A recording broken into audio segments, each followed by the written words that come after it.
Hi, I'm Scott, and this is 15 ball.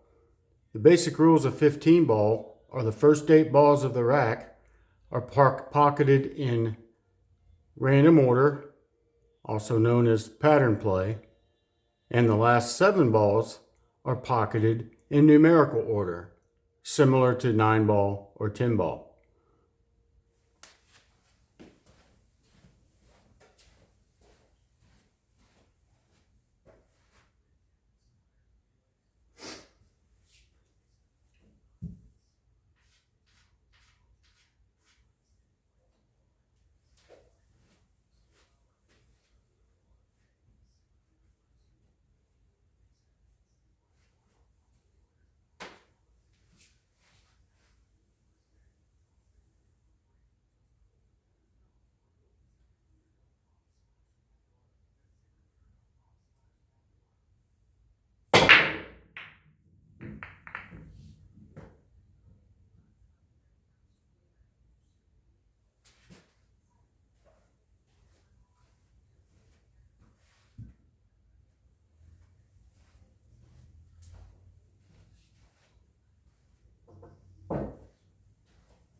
So your first objective after the rack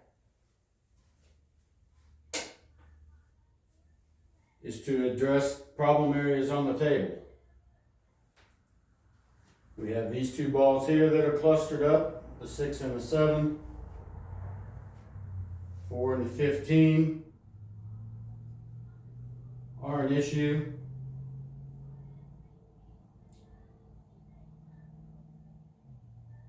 So we want to make our plan as to how we are going to address those problems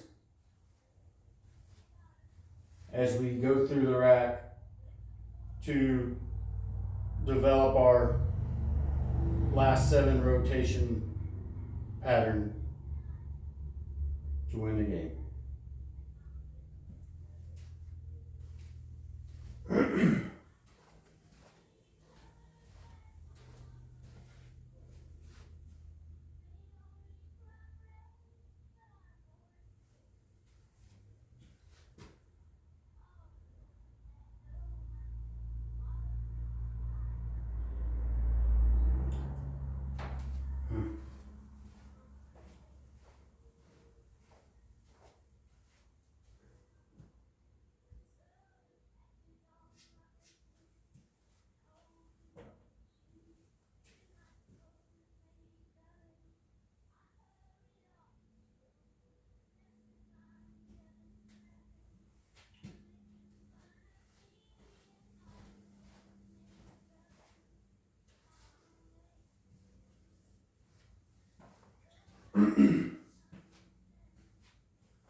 The 7 ball makes that pocket pretty big. Got some sideboards, it's not frozen. So if we can clip that 7 ball, that'll open up that problem.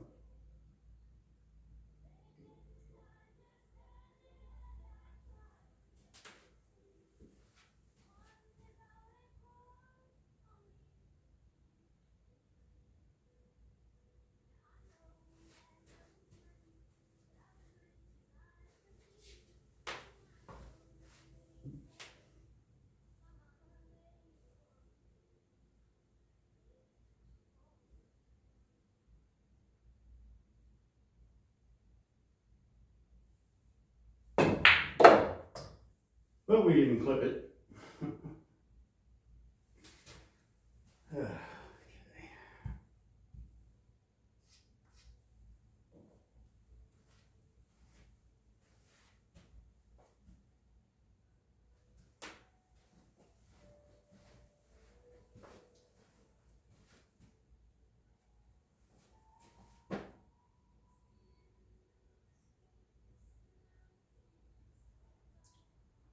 And we've got this 12 ball sitting there. That's pretty good insurance.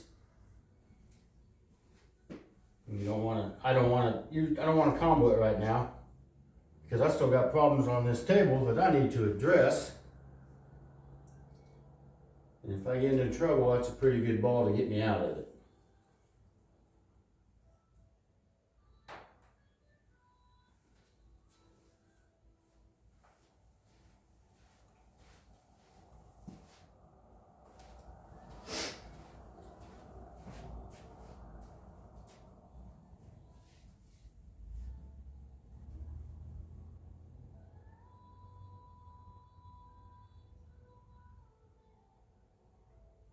See if we can pocket this 8 ball and slide on over into that 6-7.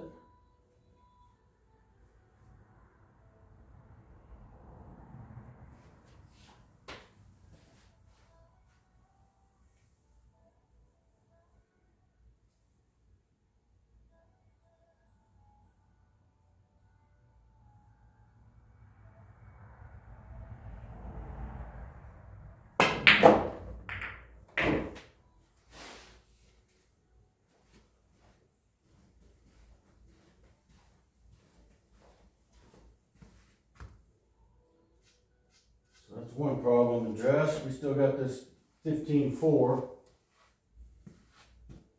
And that 4 ball is yet to have a home.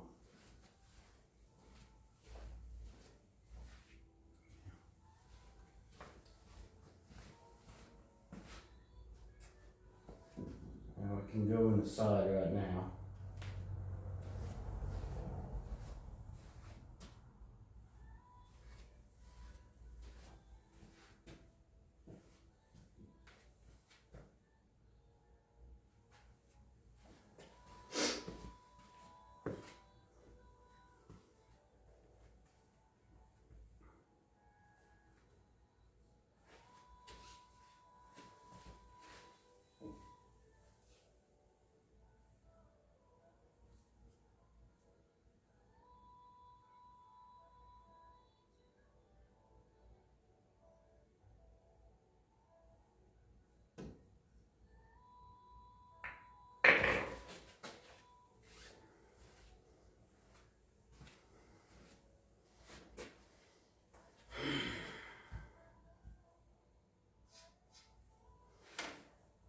How are we going to get a tiki?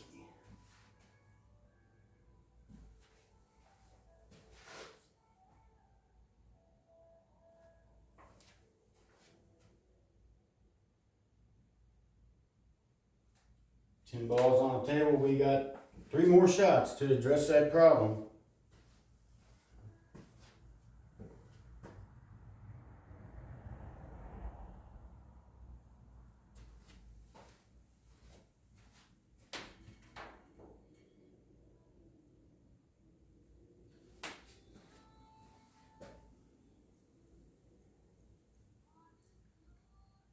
Well, that's not going to work. If I go 3, 14, 6, slide over into there, 1 ball still presents a pretty difficult problem for our first rotation ball.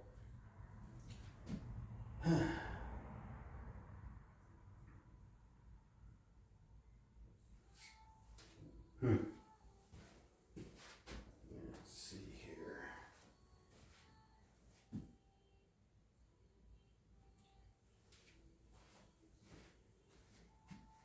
Get to that 6 somehow now.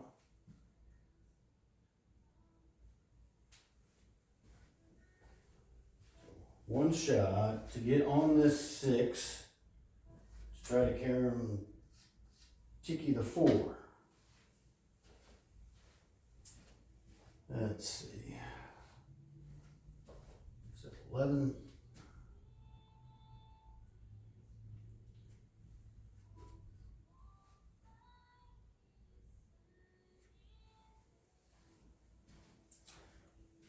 That's a tough one for me. Might be only what we got.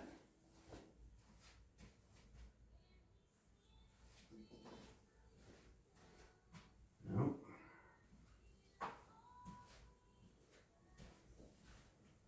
Oh, this 11's tight, but it appears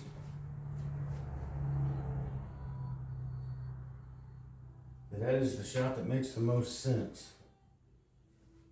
Play position on this 6, so we pocket the 6 in the corner, slide over and bump that 4. If we can pull that off, we've got 2 more shots in our pattern play, meaning we can shoot any ball we want.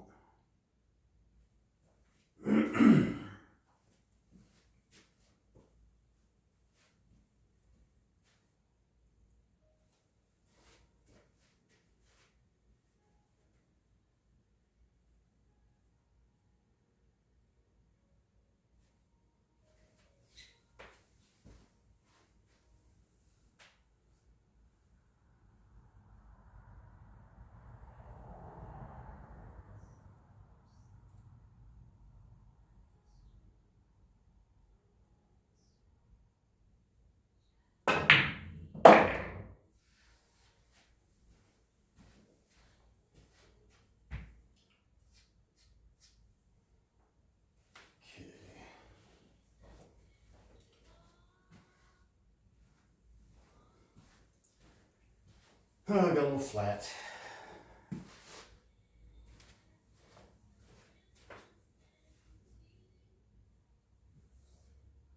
Got a little flat.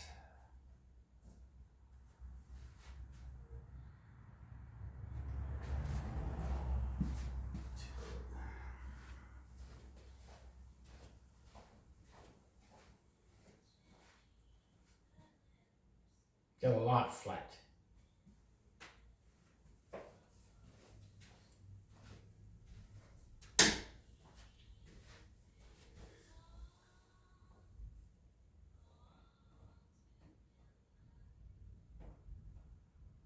Oh, that might actually go super duper tight.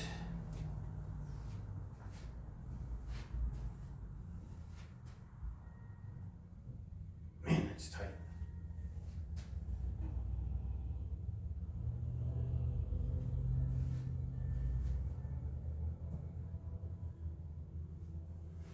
Why not?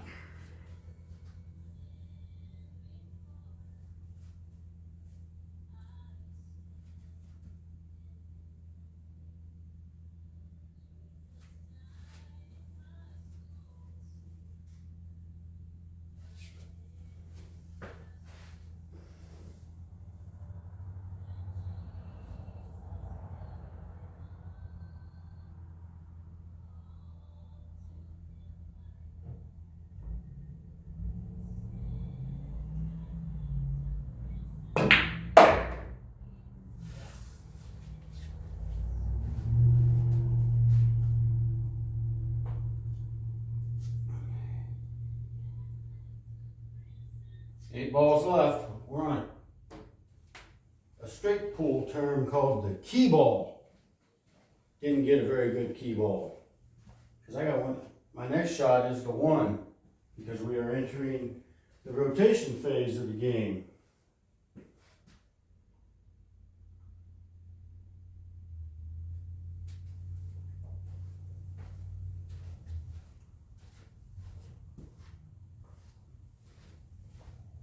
Adjust that 4 ball.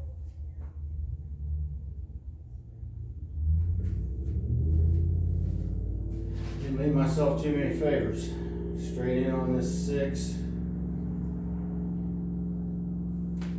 The 1 has 1 pocket. That one.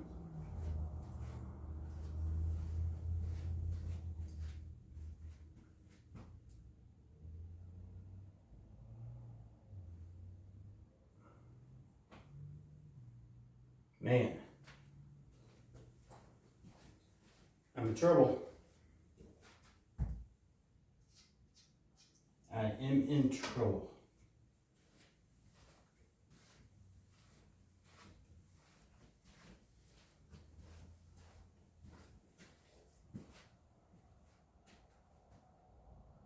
Shoot 6 ball and just get on with it. Yeah.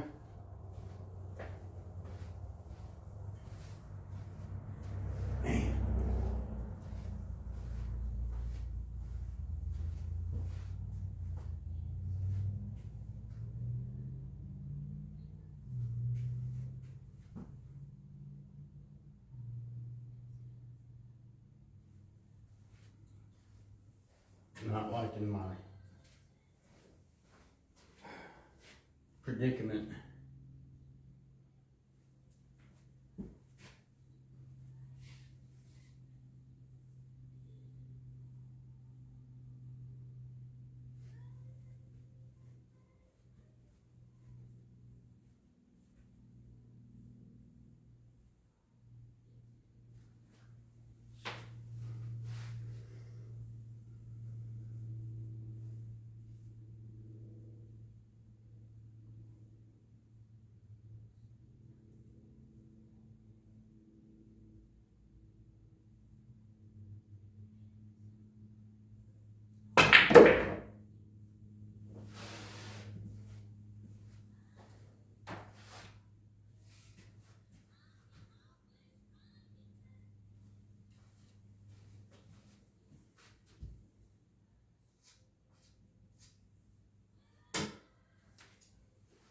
Now what?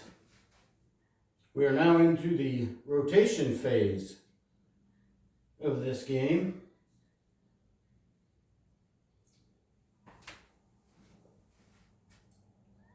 And I am in a pickle.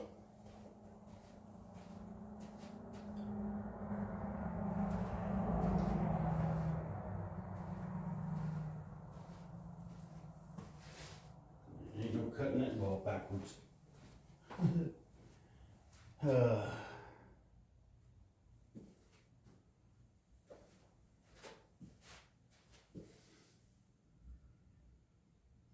ain't no pocket there.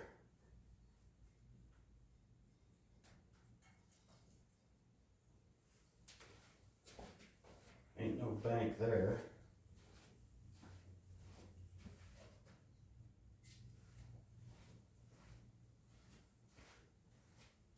Ain't no bank there.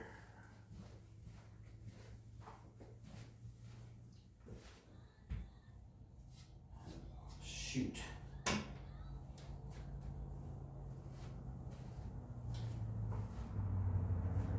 So as we can see, there's the importance of addressing the problem areas on the table extremely early, so you can get onto the project of developing your simple rotation out pattern.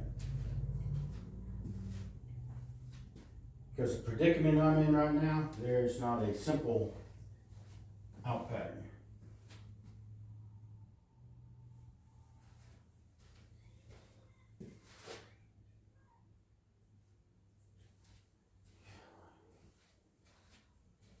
Make this impossible combo, but then who knows where cue ball and Uno wind up.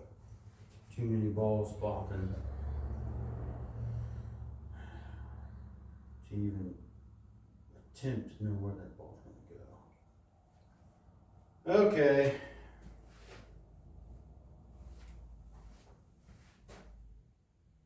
Okay. Now we're getting crazy.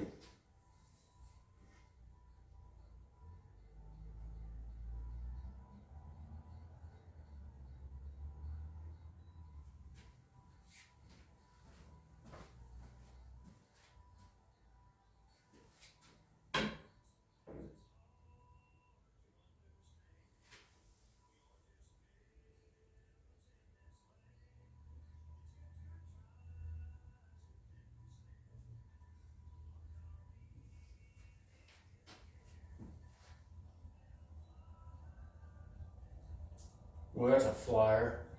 Still can't play position for the two. Damn it.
Real poopy.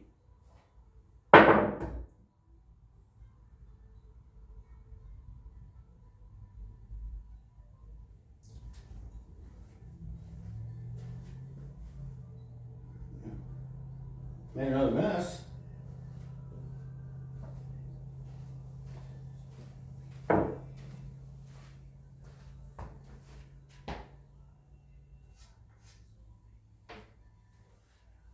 Big ball don't go anywhere.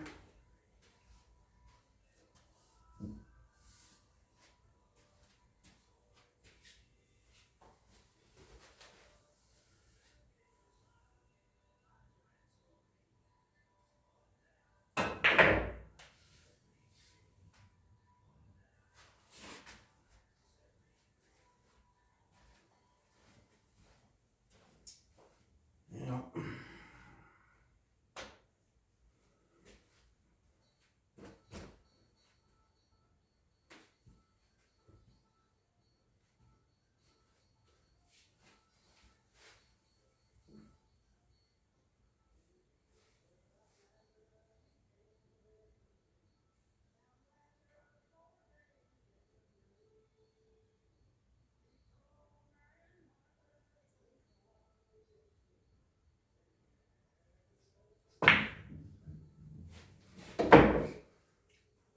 Yeah, we're done.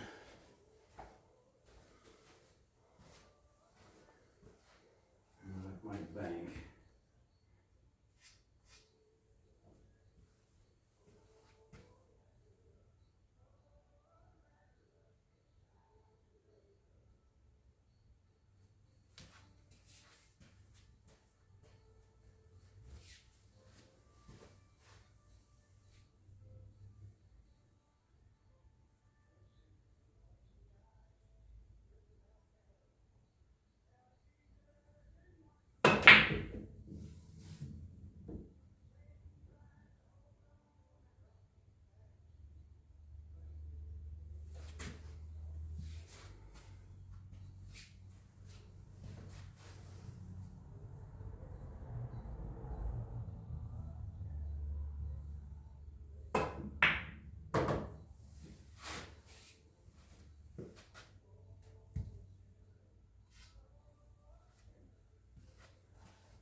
Well, I didn't run it out, but I think everybody can get the general gist of the game. So if you're still here, I appreciate it. Maybe I piqued your interest.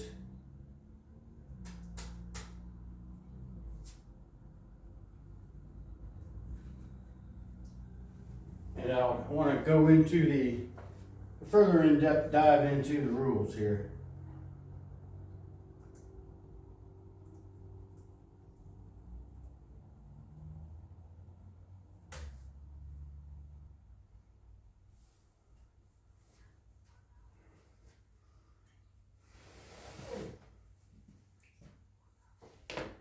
So as I said before we started, 15 ball is the name of the game. And it's actually a game that incorporates all of the popular disciplines of pocket billiards into one exciting challenge of skills and critical thinking. On the opening break, the one that you saw there, that's your standard break. 15 balls in the center. One ball does go on the head of the rack, and the 15 ball is racked on the center spot. There's reasons for that. This is intro. We won't dive into depth to that, but that is where the 15 ball gets racked, is on the spot.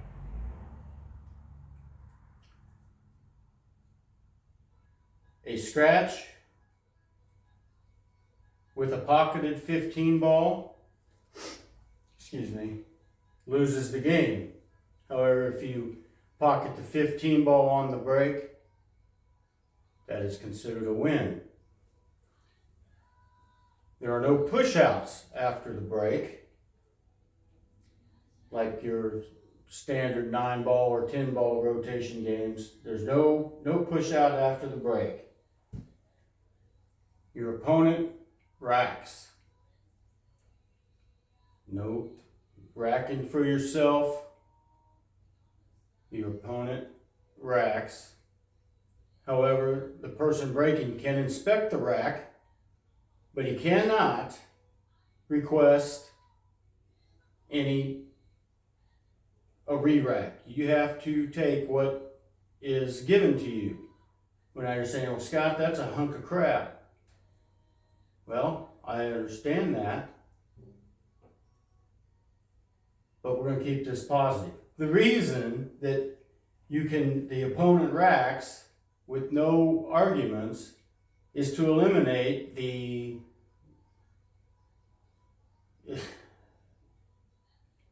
arguments and discrepancies between two players during the rack. It has been an issue for 40 years, if not longer. But anyway, what this ends up allowing is there are two other style of breaks that if your opponent gives you a sluggo, you can either you can either do a break very similar to the straight pool break, where you clip one of the back wing balls and go 3 rails and try to freeze him on the back corner down there and break defensively. The rule after the break, unlike straight pool, where you have to have a cue ball and the object ball, or two object balls, hit a rail. In 15 ball, it is either the cue ball or an object ball is a legal break. So what am I alluding to? Well, if there's any old school one pocket players around, you might be familiar with the old kick break, and that can come into play. So you inspect the rack and your opponent's trying to put a slug on you. Well, you break defensively, and yeah, the game's going to take longer, but it'll put the game in the better player's favor, in my opinion. And so therefore the rack polices itself. The cue, like I said before, the cue ball or one object ball must contact a rail. A scratch or foul on the break is ball in hand in the kitchen. Object balls in the kitchen are out of play after a break shot. Pocketed balls on a foul, break foul, stay down.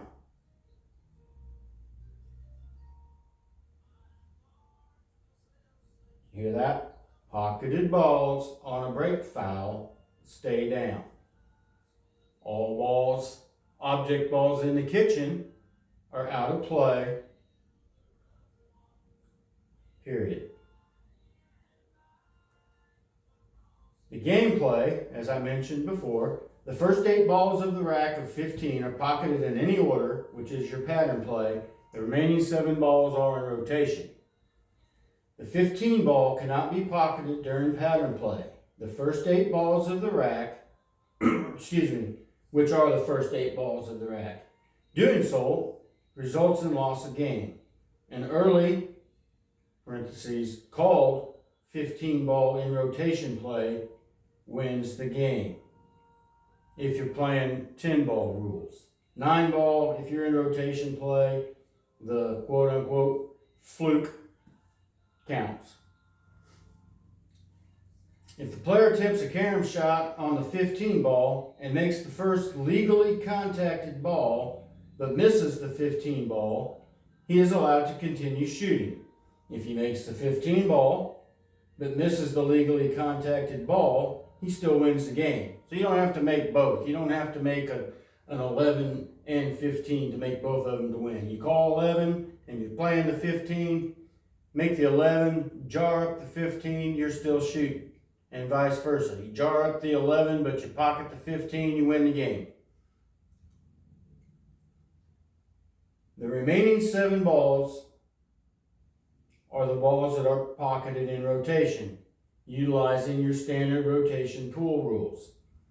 Call pocket is recommended. However, if you agree with your opponent that you want to play the 9 ball rules where it's, flukes count, have at it.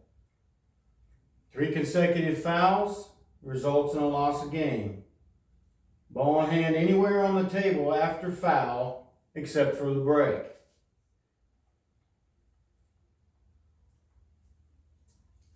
I hope you'll give it a shot. I find this, I really enjoy it. In my opinion, straight pool, 1 pocket, and then rotation games, your 8 ball, 9 ball, banks, and then 8 ball are the most popular games in that order to me. Everybody's got their own opinion, but that's my opinion. But I have found that 15 ball incorporates all of those concepts into this game, and I personally strongly believe that it eliminates a lot of the rack issues that have been such a headache over the past decades. And I just ask you to give it a shot. Thank you.